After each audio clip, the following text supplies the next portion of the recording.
बिस्मिल्लाहिर्रहमानिर्रहीम। मेरे हाथ में आप जो किताब देख रहे हैं इसका नाम है फ़ातिह कौन, और इसके टाइटल पे एक दूसरी इबारत भी लिखी हुई है कि एक तरफ टेक्नोलॉजी थी, दूसरी तरफ ईमान था, दोनों क़ुव्वतें फ़तह की दावेदार थीं। हकीकत क्या है और हक़ाइक़ क्या हैं वो आपको इस किताब में मिलेंगे। ये किताब हमारे दोस्त मौलाना अनवर गाज़ी साहब ने लिखी है और ये किताब हकीकत में हैरत अंगेज़ हक़ाइक़ पर मुश्तमिल एक दस्तावेज़ है। इस किताब से आपको ये पता चलेगा कि दुनिया के 42 मुल्कों की फ़ौजें अफ़गानिस्तान आई थीं। उन्होंने इस मुल्क के 6.5 लाख मुरब्बा किलोमीटर इलाके को फ़तह करने के लिए एड़ी चोटी का ज़ोर लगाया। और अमेरिका ने अकेले, सिर्फ अमेरिका ने, रियासत-ए मुत्तहिदा अमेरिका ने $2 ट्रिलियन से ज़्यादा दौलत ख़र्च की। आप इसका अंदाज़ा लगाएं कितनी बड़ी दौलत होगी, और वो भी एक ऐसे मुल्क पर जिसकी कुल आबादी 2.5 करोड़ है। और उसमें अगर इन 42 मुल्कों पर इस आबादी को तकसीम कर दिया जाए तो एक यूरोपियन मुल्क के या एक हमलावर मुल्क के हिस्से में 6 लाख अफ़गानी आबादी आती है, यानी सिर्फ 6 लाख लोग आते हैं जिनको एक मुल्क ने फ़तह करना था। तो इसी तरह से अगर इस मुल्क के रकबे को तकसीम कर दिया जाए तो हमला करने वाले 42 मुल्कों पर इस रकबे को तकसीम करें तो एक मुल्क के हिस्से में 15,000 मुरब्बा किलोमीटर था जो उसके हिस्से में आता है।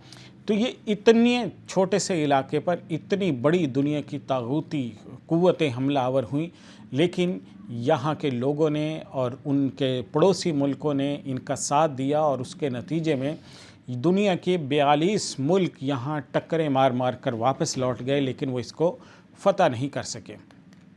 और ये हम नहीं कहते हैं बल्कि अमरीकी इदारों की रिपोर्ट्स ये बताती हैं कि अमेरिका और जो यूरोप है उनके मुकाबले में जो अफ़गान थे उनमें से सिर्फ 36,000 लोग थे जिन्होंने बाकायदा मुसल्लह जिद्दोजहद की है, और उन्होंने अमेरिका और यूरोप के इन 42 मुल्कों का रास्ता रोका है। तो गोया सिर्फ 36,000 लोगों ने 42 मुल्कों की फ़ौजों को शिकस्त दे दी, और दुनिया के ये 42 मुल्क 20 साल तक एड़ी चोटी का ज़ोर लगाकर वापस हो गए, लेकिन उनके हाथ में कुछ भी नहीं आया।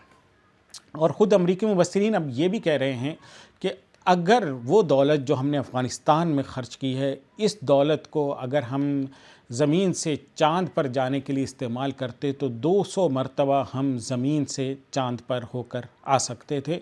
इतनी बड़ी दौलत है जो उन्होंने अफ़गानिस्तान में ख़र्च की।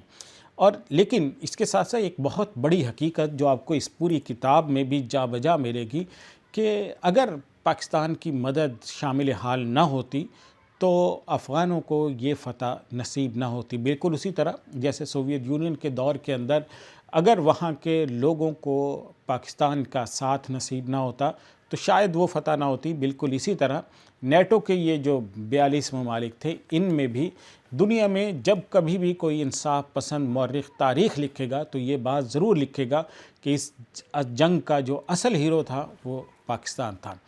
दोनों मुल्कों के हालात इन दिनों में दिगरगू हैं, पाकिस्तान और अफ़गानिस्तान के। अल्लाह करे एक दूसरे का दस्तो बाजू बने, एक दूसरे का साथी बने, एक दूसरे के भाई होने का हक़ अदा करें, एक दूसरे के पड़ोसी होने का हक़ अदा करें, और एक दूसरे के मुल्क के अंदर मुदाखलत या वहाँ पर बदअमनी फैलाने का सबब न बने, और पहले की तरह दोस्ताना बिरादराना ताल्लुकात पाकिस्तान और अफ़गानिस्तान के दरमियान बहाल हो जाए।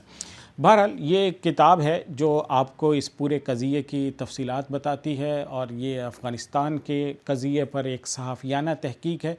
अनमोल ख़ज़ाना है, 6 बाब पर ये किताब मुश्तमिल है, और इससे आपको ये पता चलेगा कि कुर्बानियाँ किस कदर दी गई हैं, अमरीकियों ने इससे क्या खोया क्या पाया है, अफ़गानिस्तान का मुस्तक़बिल क्या है। मुस्तक़बिल की बहुत सी ज़बरदस्त तजावीज़ इसमें दी गई हैं, हमारे दोस्त मौलाना अनवर गाज़ी साहब ने दी हैं कि अफ़गानिस्तान का मुस्तक़बिल कैसे संवर सकता है। और सोवियत हमले से लेकर जो अमरीकी मुदाखलत है, इन तमाम अदवार में कौन कौन सा दौर गुज़रा, उनमें क्या हालात था। फिर इसमें आँखों देखे वाक़यात भी हैं, बहुत सारे लोगों के इंटरव्यूज़ भी मौजूद हैं, ग्राफ और नक्शे भी शामिल किए गए हैं, और बहुत सी तस्वीर भी इस किताब का हिस्सा हैं। तो बहरहाल अल-हिजाज़ से इस किताब को हासिल कीजिएगा। 031421399797 इस नंबर पर आपने राब्ता करना है, और फ़ातिह कौन नामी ये किताब आप तक पहुँच जाएगी।